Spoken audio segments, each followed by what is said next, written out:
अद्य श्रावण मासस्य भार्गव वासरे श्री वरमा अर्थं शीतज्वर उष्णज्वर विषमज्वर संततज्वर सन्निपातज्वर अर्घ्यमर्घ्यं समर्पयामि।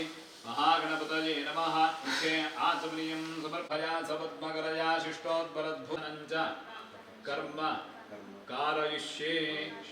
ಮನಸ್ಸಿನಲ್ಲಿ ಎಲ್ಲ ಒಳ್ಳೆಯದಾಗಲಿ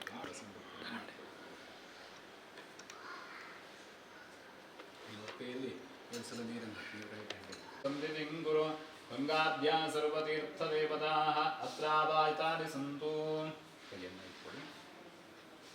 ನೀವು ತಗೊಂಡು ಎಲ್ಲ ಕಡೆ ಗಂಗವಿಷ್ಯೇ ಕಲಶಂ ಗಂಧಪುಷ್ಪಾದಿವಿರಭ್ಯುಚ್ಚ ಹಸ್ತೇನಾಚ್ಛಾದ್ಯ ಕಲಶಸ್ಯಂಗೆ ವಿಷ್ಣು ಕಂಠೇ ರುದ್ರಸ್ವಮಾಶ್ರಿತಾಃ मूले तत्र स्थितो धात्रे नमः विधात्रे नमः दक्षिणद्वारद्वारश्ये नमः चण्डाय नमः प्रचण्डाय नमः पश्चिमद्वारद्वारश्ये नमः जयाय नमः। पतिम् आवाहयामि कुम्भेऽस्मिन् देवं करवाहनम् अस्मिन् कलशे अग्न्यात्मकं वायुवात्मकं सूर्यात्मकं प्राजापत्यात्मकं वरुणाय नमः।